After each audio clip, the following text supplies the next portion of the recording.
Hello, and welcome to Soul Science with Namaste, Carly. Today, I'm joined by my good friend Shannon, Austria, who is also a yogi, Reiki practitioner, mental health care associate, and she's studying mental health counseling. So what does that mean? So essentially, I'm a psychotherapist in training. I would also consider myself a light worker. So that's where kind of the yoga, I also do sound healing, and the Reiki comes in. So I am all about integrating like holistic healing and really finding a way to finding this like meeting place between Eastern and Western thought. Awesome. And as you guys know, that's what I'm about as well. So that's why Shannon and I get along pretty well. Last week, we talked about the gut and how it's really integral in your overall well-being and how it affects your health in general. So today, I thought it would be nice for Shannon to give her input on how the gut health pertains to mental health specifically. Yeah, so 90% of our serotonin levels is produced in the gut. So there's also like this energetic influence with our digestive system. So essentially, for those who like have difficulty letting go or kind of dwelling in the past, which is related to symptoms and feelings of depression, sometimes people can experience this constipation. So that's kind of how this like energetic influence plays a factor in like physical symptoms that you do see. So there is this like integrative kind of like this interplay in your body with your energy, with the physical side of it, mental health especially. And, if you aren't getting in, the proper nutrition, fruits and vegetables, adequate water, then you aren't, then there isn't this like proper environment for your body to produce the serotonin levels. So essentially it's like, okay, now that we know like this information, it's so helpful to have this kind of what is it? Well, I think it is important, like what you're saying, like feeding the gut makes you feel better. And like that seems so obvious when we're sitting here talking about it, but like most people don't put like two and two together. Well, right? I would say like there is, research showing that there is this influence with the gut and mental health. I think it's more of like putting it into practice and like really committing to it because we live in this Western society where convenience and like fast food, restaurants, dining is all like part of the experience with eating and your food. So, right. My first two episodes basically talked about that. Oh. It's the standard American diet and then what I called the modern plague, which is oh my God, I can't remember. What did I call it? Overconsumptive undernutrition. So the idea that you're eating too much of the wrong foods, right? And like that's why a lot of Americans specifically are so sick because of basically what they're eating and like just not eating the right foods. And clearly it plays into mental health and how you're feeling not only in your physical body, but how you're feeling like in your head space. Yes. So I think it's like touching on the serotonin levels. I think personally, I realized that, the gut played a huge part in like how I was feeling and like where I was at in my headspace when I started eating better and then, supplementing and just like getting more whole foods into my diet. Because as you know, like I had really severe anxiety for a really long time and I was on medication at one point. But when I was off the medication and trying to heal myself, it wasn't until I started eating better that I really like felt better in my headspace. And like I honestly didn't even really make that connection until it was like the anxiety like wasn't there anymore. And it was like, I'm not freaking out over this right now. And I'm kind of shocked, And it was like, what have I been doing differently? And it's like, oh, I've just been taking better care of myself and like eating better. Yeah. And as like yogis, people who, practice yoga relatively often, like I was already kind of eating clean. I was already, exercising and doing all that stuff that you're supposed to do to be healthy. But I still was really, anxious.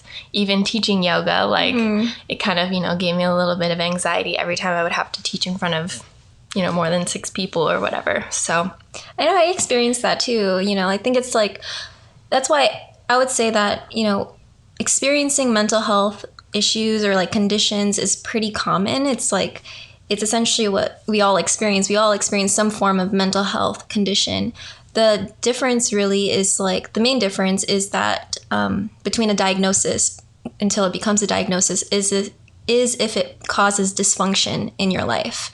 And so for many people, like they can experience, mental health conditions, but if it's not quote unquote, causing problem. like dysfunction where it's taking you away from your responsibilities and your, then it's not really, there isn't a diagnosis for that. But it's, we all experience some form of mental health where like, either you're dwelling too much in the past or you're thinking too far ahead in the future.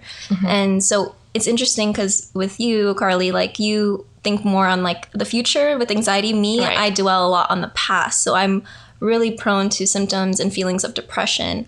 And so that's kind of why I am in this field, is because like I firsthand experience how it's like to be influenced by depression. Like it also like is in my family as well too, is that and it's not like, I would say right now there is like a movement where mental health is something that's talked about, but like on a global scale, like I was in the Philippines early last year, and I was speaking to some folks, and like mental health is not considered a thing at all, like in the Philippines. Right. And so it's, like there's this kind of, movement about like, kind of justifying that mental health is a real thing, and it significantly influences people and their behaviors and the kind of self-care that they engage in, and like really their health, their overall well-being. So Right. I do think it's interesting that like in other countries, like they don't really talk about mental health the way that we do. And there are definitely like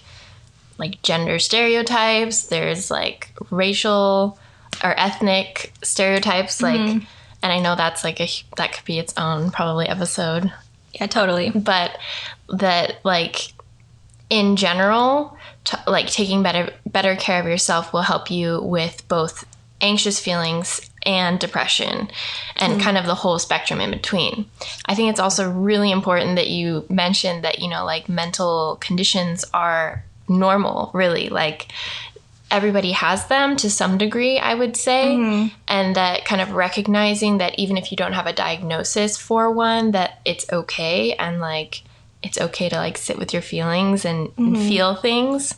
And also understand like that's a real thing. Like I wasn't diagnosed with depression, but like just knowing myself, like I knew that I had this, I was really prone to symptoms and feelings of it. And I knew when it was coming on, and then, like even when I was younger, like I used to like always sleep all the time, and I just had no energy for anything.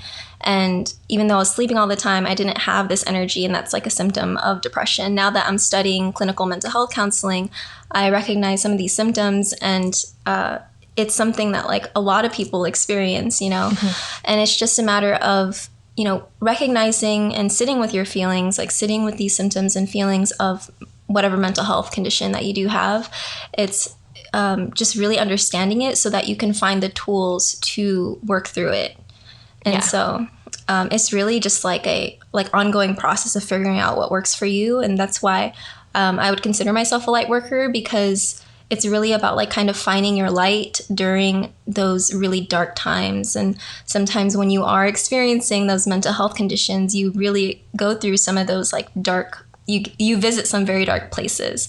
But the more that you are like super open to that, the more that you can find that light within yourself to help guide you through it. And so that's kind of, why like I believe that, mental health, really understanding your mental health is imperative for your well-being and your overall health. Definitely.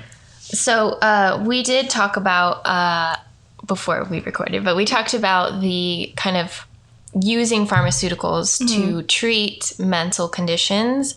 And like I told you before, but getting on medication for my anxiety was one of the best things that happened to me, not because like I was happy to be on medication, but because I had suffered from anxiety for so long that like that was my normal. I didn't know anything else. And like being on medication allowed me to see what normal was supposed to look like, what it was supposed to feel like that I wasn't supposed to be stuck in my head all the time and like having panic attacks over nothing, or, you know, like randomly bursting out into tears. Like that was not normal. That was my normal at the time, but the pharmaceuticals allowed me to see that, okay, I don't have to like suffer through my day essentially. And like, so obviously we're here to say like, okay, pharmaceuticals are okay. They have their place, but it's not a long-term solution, right? Exactly. Like, because with mental health conditions, it's a chronic condition. It's something that accumulates. It's not like a blunt trauma or something that requires like acute care, which a lot of the pharmaceuticals, treats that. They treat short-term, they give you short-term results, but in terms of long-term results, it doesn't really like go hand in hand, especially with mental health conditions. But I mean, there are some people who are on medications for, a majority of their life to manage their mental health condition. However, there is like a lot of implications to that because there's a whole bunch of side effects that really bad side effects. Yeah, side effects that affect other things that, wasn't even involved in your mental health condition. So I was just speaking about this with like a client earlier too, how, these pharmaceuticals, they, like, for example, antidepressants, like, yes, they can help you to not feel sad, but at the same time, you don't really feel happy either. Like you're just there and you kind of numb. And so that's the thing with pharmaceuticals, is that they don't selectively numb. So if you are trying to manage these symptoms, that it's just a blanketed like effect. So if it's numbing the pain, it's also numbing yourself to the potential to experience happiness, joy, satisfaction, contentment, like all of these, feelings and conditions states of being that we do want to experience, these positive states of being. It kind of blocks you off from that as well. So that's why I think it's so important to find those tools, to manage your mental health condition, but not totally taking away pharmaceuticals, because pharmaceuticals totally has its place. Like what you were saying, like it helped you to see what, normal felt like, or helped you see what not having a panic attack felt like, So it does have its place, but in terms like of a long-term solution, really, like that's where kind of self-care and these tools totally come in. Yeah, I mean, I totally used to have, like, I forget what the prescription was, but I had one, I think it was like Ativan or something, for panic attacks. Okay. So, like, when I felt a panic attack coming on, like, I would just take this drug, and then, like, the fear and the anxiety would just, go away, and I could get through it. But I think coming off of the medications, because, I personally wanted to heal myself, and I wanted to find, like, a natural way of being this, not freaking out, not so anxious, but without having to take the drugs. So I was personally motivated to get off the medications. But as I said, that's not everybody's choice or decision, because there's a lot of factors that play into it. And also too, like getting kind of like the okay with your psychiatrist, like any provider that you are like, you're seeing, really having that open conversation with them if you do want to get off your medications, or like if you want to lower your dosage, or if you need medication, just having that kind of open conversation with your provider is so important, And like we're not here to say that, just don't take your medications, because it totally has its place. No. I definitely like when I went into my doctor, having a panic attack and was like, I just can't be like this. Like I was so unhappy. I told her like, but I don't want to be on drugs for the rest of my life. Like I told her right out the gate, and she was like, it's okay. It's okay to be on them now. She's like, if you don't want to be on them forever, then you're not. Like it's a personal decision, and like I'll work with you. So I had a really great doctor, obviously, for my mental health care. But when I had my gut issues, like that doctor was the complete opposite. So it kind of depends on your healthcare provider. Totally. But just having that conversation definitely is important, and just honoring where you're at and where you want to be, and having that talk with your doctor or counselor or whoever. And also just knowing that you have the ability to heal within. It's just a matter of, it's similar to kind of like meditation. Like you can't, like a meditation instructor can't, make a student meditate, but It's about like setting up the proper conditions so that you are better able to meditate. Like the potential for you to meditate becomes more accessible. So similar to like to healing or managing your mental health conditions, really setting up like your proper your optimal environments. That includes your external environment and also your internal environment, so that you're able to, you know, manage these conditions in a way where you are able to not have a panic attack in the middle of class, or you're not like crying hysterically, like if you are thinking about something from the past. And kind of going off on a little tangent, but what, you know, if you are talking about something and it still like produces like this emotional reaction, that just shows that there's still something that needs to be worked through with that. And so that's kind of when, you know, pharmaceuticals come in. And if like, imagine if you like didn't have, you don't have the emotional reaction, but then it doesn't really give you that much to work with, if that makes sense. Does that make sense? Kind of. So essentially meaning like if you have this emotional reaction, then you can kind of recognize, oh, so there's something that needs to be worked with. Like, oh, there's something that that I need to pay more attention to. But if you're having like this blanketed effect where you don't feel anything and you're just numb, then it's like it's kind of difficult to find where to start to work through it. Okay, I follow now. Yeah. I was a little bit confused. So thank you for clarifying. Oh, you're welcome. So basically you're saying like if you're on pharmaceuticals, it kind of prevents you sometimes from healing the point of concern because you can't recognize it because you're just like kind of numb to all of it. Yes. So that's why it's so like it's really helpful to pair with pharmaceuticals and like counseling or therapy, because then that's where you're kind of like helped and guided to figure out what those to pinpoint where those issues are like stemming from. Yeah. So even with like different like mental health conditions, so like just having medication might not even be enough, but like pairing it off with therapy is super helpful. But also at the same time, like sometimes doing just therapy is not enough and you need the medication to help manage those symptoms so that therapy becomes more effective. So there's really like that integrative approach to that. And, you know, also like doing the work yourself, like outside of seeing a provider. And so really kind of empowering yourself to find those tools within yourself so that you don't have to rely like on a professional. Totally. Yeah.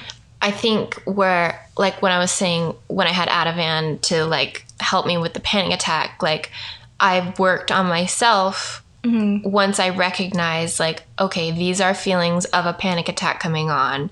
What is triggering it? And like really, you know, being mindful about like what my triggers were, what caused the panic attacks, and how I could prevent my external factors, right? So kind of fix my external environment, but then also recognizing like what was going on in my head that like set off the panic attack or something. So like I really did have to do like personal development and like fixing myself and like my way of thinking and all of that to kind of heal myself internally of the anxiety so that I didn't need the medication.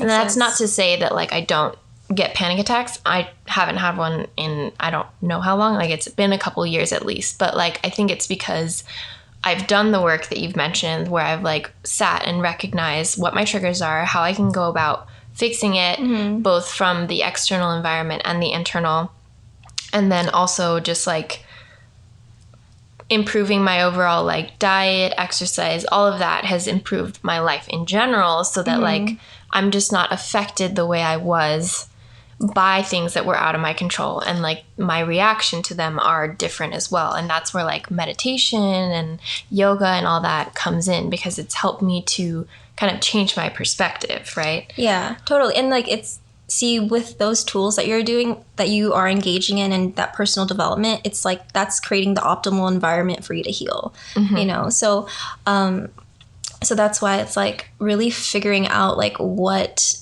your triggers are, so that, and pinpointing those, pinpointing like some of those conditions and what you need to work with so that you can find those tools to work through that. And it's really like an ongoing process. Like what I think with people who experience mental health conditions is that it's initiation process for you to better yourself. It's totally this initiation process, but it really requires like that commitment and requires this openness to figure out what those triggers are, or what those why those conditions are there, really recognizing what the root cause of it is, because pharmaceuticals only like really just focus on the symptoms. Right. So and it's that's like most Western medicine. It treats the symptom, but not the cause. So you're just feeling better maybe, or feeling nothing and not fixing the problem. Yeah. So it's still like the personal responsibility to figure out like why it's there, because there's a reason why it's there. And that's why like mental health conditions, like people don't really talk about the mental health, but because it can get uncomfortable, because it totally can get uncomfortable, because it's a very vulnerable thing to be able to share that. And not like, the reality is not everyone wants to hear it, or not everyone is open to it yet, because they're not, because there's still some inner work that, people need to do. But it's just like really having this open conversation about it, where it's not a stigma. Like, I think it's, that's where the like real change can occur. And, there's like the stigma where like people who have this diagnosis or whatever is like labeled as crazy. But I would want to like definitely want to challenge that. Like, it's not a matter of like being crazy, but what I think about people who experience mental health conditions is that they're very energetically open. So open, in fact, that it's like the stressors of life, like this energy is all around them, like really push them. So like they're sensitive to things, very sensitive on like a higher level than most people. I would say so. Yeah, this is my theory though. Would you say that's true for like different, like the whole spectrum of mental disorders or conditions, like not just like people who are depressed or people who are anxious? Because I mean, There's would like agree a full with range. you. A full range of people who experience mental health conditions, and I would say it really stems from like this lack of grounding in themselves and like their values, their moral structure, like their family life, like whatever that made them feel grounded. If is really important to like work through. Because if there is this lack of grounding, then it's like when you're constantly pushed by all this energy around you, like, was it bills, like life stressors, like, a breakup, like, change of jobs, all this stuff. Like, it's kind of like you're pushed in all these different directions that you lack this. When you lack this grounding, it like kind of disconnects you. Yeah, it lacks the stability and it disconnects you. So when you are experiencing like this mental health condition, really recognizing like that's an opportunity for you to ground yourself. That makes sense. And grounding starts with, your internal environment, right? It's like it starts with grounding in your physical body in a way where you're working through your health, your well-being, and that ties into your gut as well too. Like, I was just gonna say that's so perfect, because I started this podcast talking about diet and nutrition because I thought it was like the easiest entry point for people to understand health and well-being.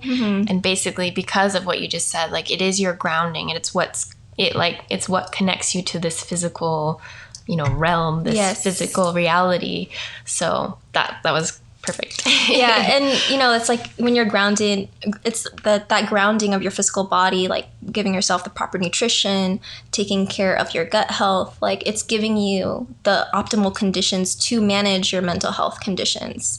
Because like I said, it's it's very normal to experience grief, sadness, and dwelling a lot on the past if you're thinking about your past mistakes, or your stress in general. Yeah, just stress in general, or like so worried about the future. Stress is the main cause of illnesses across the board, like not just mental, like on a physical level. And it's like, if you think about our society, like everybody's stressed. Like there's work stress, there's family stress, there's relationship stress, there's personal stress, environmental stress. Like there's so much stress, and it affects not only the physical body, but also the mental state too. Yeah. And then also too, like the way that you perceive stress can influence like how that affects your body. So there's like a metaphysical idea that all the answers that we ever need is within ourselves. Like it's all, it's all within ourselves. Like what we know to do, what we know that will align us to like what's like optimal health and well-being, like all of that is within us. But we do need to be put under some kind of pressure or some kind of stress for that to bubble up to the surface so that it can, find its way to your conscious awareness. Yeah, I was gonna say what you're describing,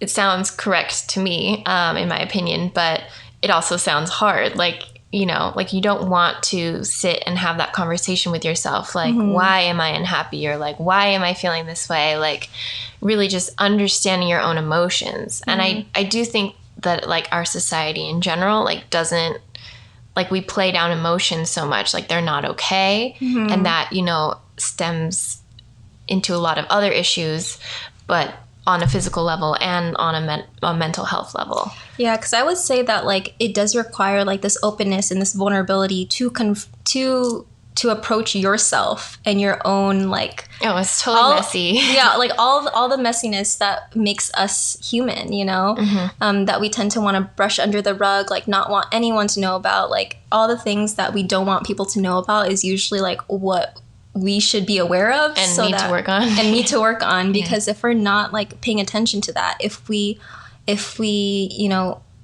we're caught off guard, like sometimes that takes over. Like that definitely took over. For example, like my personal story is like I wasn't so, what was it? I wasn't really like open to the fact that I did experience like this depression because of my own like personal family life and all of this, my upbringing, like that played a factor. And I was into yoga, so I was always like, I want to be positive all the time. And like, yeah, we get so like attached to these labels. I totally get it. Like, oh, I'm a yoga teacher. Like, I need to be zen. I need to be happy. I need to be like uplifting. Exactly. But it's like, I don't feel that way right now. It's totally unrealistic. Like trying to think that you can always like be happy. Like being happy 24/7 is something that cannot happen. Like it's not realistic, and, and like, honestly, if you just being happy, like that kind of cuts you off from like other like just really magical like ways of being if you're always focused on like trying to be happy. Because, and not saying like don't be happy, like yes, like, or like it's awesome to be sad. Yeah, it's like not saying it's awesome to be sad, but it's just like, happiness is something that is a feeling. It can't be on 24/7. Right, you get kind of immune to it if everything's always sunshine and rainbows, right? Yeah, and also too, like it's kind of like this full spectrum of emotion. Like what comes up must come down. Same thing as like what goes down must go up.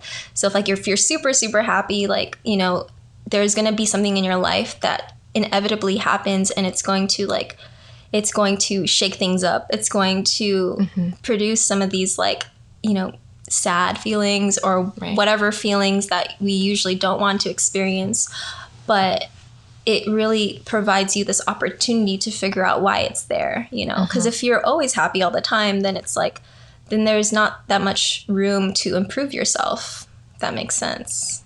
I could see what you're saying. Yeah, but I'm saying like it's, like happiness is a choice, and and just recognizing like you can choose to be happy and like, invite that more into your life, but also being open to when things aren't happy and not pretending to be something that maybe you're not actually. Yeah, exactly.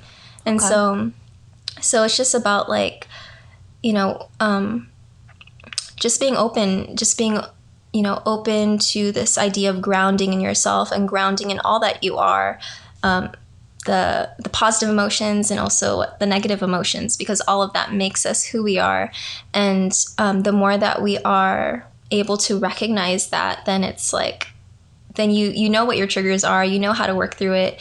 It's really empowering to figure out like why it's there, so that you can, find the tools to work with you, like that works with you.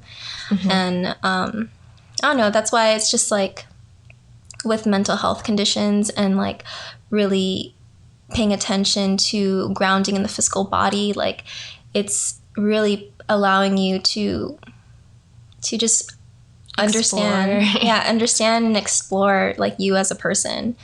And life is like a lot, like there's so much to life that you can experience. And right. And like I've always said, healing is an ongoing process. Totally. Like wellness is a multifaceted concept. Like there's all these little pieces that play into it. So it's definitely like, it's not a quick fix. And I know people don't like to hear that necessarily, like, oh, I just want to be happy. I just want to feel better. And it's like, well, you can feel happy and you can feel better, but it's not like every day is going to be like that. Like you're going to have good days, you're going to have bad days. It's not like a linear process. Exactly. It's cyclical, you know? Cyclical or up and down. Yeah, like, up and down. It's a roller coaster of life. And so it's just, and like the more that you are in tuned with like this, like the low end of things, like the better you are to have this potential for the high part of these things, right? So it's like, you can kind of appreciate them more too. Exactly. So that's why, mental health, there's like, whatever, like there's a stigma on it, but you know, whatevs, like whatever, but it's just, you know, really understanding that, it's an opportunity to figure out like, it's an opportunity to figure out what makes you, and to ground in your physical body, ground in your spiritual body, your emotional body, and just really learning how to sit with it so that so it doesn't really it doesn't consume you. It can be integrated with you as a person, if that makes sense. I feel like I'm totally rambling. No, I think you're good. So what would be some ways that you could recommend or recommend for people to like start managing their health or their mental health conditions? Like personally, I did yoga and I started doing meditation and stuff like that. So what would you recommend other than obviously like maybe speaking to a professional, getting help through pharmaceuticals and obviously therapy? Are there other things like maybe the sound healing you could touch on, and like Reiki, how that plays into how you can manage your mental health condition holistically? So it's all about like, you know, emotions are energy, and everything is energy. Everything right? is energy, really. Everything is energy. So there's a lot of like energetic healing that you can do, self-healing that you can do, self-care. It's, you know, movement can play a factor as well too. And really like any kind of movement. So if you're like walking or running, if you're out in nature, like also changing like kind of like your scenery too, like so even decluttering, like that's a huge like thing that's so helpful. Like, you know, your space can represent like your mental space as well too. So like the more that there is clutter, the more that there can be this like clutter in your mind. So so your external environment, that plays a factor, but also like taking care of your physical body. Like I would say like that's like one of the most important things, because your body is your only permanent residence of the earth. Like it's your permanent home. So finding a way to take care of your body in terms of like managing your stress, but also thinking about your diet and your nutrition, like that's a number one thing. Yeah. And so something that I would recommend is really like movement, nutrition, and stress management. Like those are three things that I would recommend. Finding ways that you can move your body regularly on a daily basis, and your diet and nutrition, and then also like recognizing what is causing you stress and finding ways to work through that. So what I love about stress is something that you can't change. For example, like it's your family that's stressing you out. Like, you know me, how I feel on that. Like, I'll just cut them out. Just kidding. Yeah. But if it's something like family or like your job, like where you need the job, you can't quit, you can't leave, like you need the income, something like that. Like, what would you recommend for people like that? So I would say that prioritizing your time to do self-care. Like, even though, like, we always have this, like, busy mindset, like, right. We're always busy. We're always busy, right? But it's, like, prioritizing time to take care of yourself so that you are able to to work through these stressors. So like, for example, like I love sound therapy because it gives me an opportunity to kind of reflect and just meditate. Like it's my form of meditation is when I'm playing like a sound healing bowl and just listening to the sound and just kind of letting go of that, letting go of whatever to-do list that I need to do that day. And it's really about, tuning into yourself. And so that's what I love about sound therapy, why I love Reiki, because what's so interesting about Reiki is like there could be a whole episode with Right, this. totally. But it's really like the idea of kind of removing these energetic blocks within yourself. And so that can be done through, other modalities, like any kind of like energy healing. But part of the energy healing is also like your intention, So if your intention with something that is stressful is like, oh, I hate my family, or oh, I hate my job, like, of course, that's always going to be super stressful. But something like changing, kind of like shifting that intention where it's like, okay, right now it's shitty, but it's not always going to be shitty, Right. It's being like a bit of an optimist, or at least recognizing that it's not permanent, right? Yes. So understanding that, like, that transientness and that also like cyclical nature where it's like, what goes, what is down must come up, at some point. But it really is like part of our free will and part of our personal responsibility to influence that upward motion so that you kind of minimize that time that you stay down so you don't have to be there unnecessarily. So that's kind of where, like recognizing like where you're at and recognizing what your intentions are and finding how you can shift that so that it's providing you that optimal condition to manage your mental health symptoms. So, okay. Yeah. Cool. I think we hit all of our points. I think. Yes. I did have some notes. I'm trying to think of other stuff. If there's anything else you'd like to add, feel free. Yeah, so I guess I'll touch a little bit on, the sound healing and the Reiki and the energy healing. Is that I'd say that, it's something that anyone can experience, but it's really, really tied into like how you perceive the modality, and being open to it, like, because sometimes it's just like similar to, if you think that something's not going to work, then it's not going to work. It's not going to work. So it's kind of like really shifting that mentality that you are capable of healing, that you are capable of, influencing this upward motion to, optimal health and well-being, and that you are worthy of, having a physical vessel, so it's like, it really ties into like just understanding that you are worthy of healing and you're worthy of, experiencing like a sound mind and body, even as you are experiencing mental health conditions, even if you have this diagnosis, that you are still worthy of healing. I think the sound healing is interesting because it is kind of like an energetic modality, but it's also something that people can understand on a more physical level. But if you think about it, sound is energy too. Like we said, everything is energy, but it's like more physical, like people can experience it. I mean, once you like are open to light healing and Reiki and things like that, like you experience it as well, but like it's harder to conceptualize if you've never experienced it. So sound healing is a way to experience this energetic healing, but in a way that's accessible for people who haven't yet dived into like light work. Like it's a good entry point. Yes. Because I think even like earlier when you were playing your crystal bowls, like even if you don't understand what's happening, like just listening to them is like, oh, that sounds nice, or like that's so relaxing, or like I feel good. Like it's energy work without you like understanding or having to understand that, this is energy work and this is energy healing, right? Something like that. Yeah, it makes sense.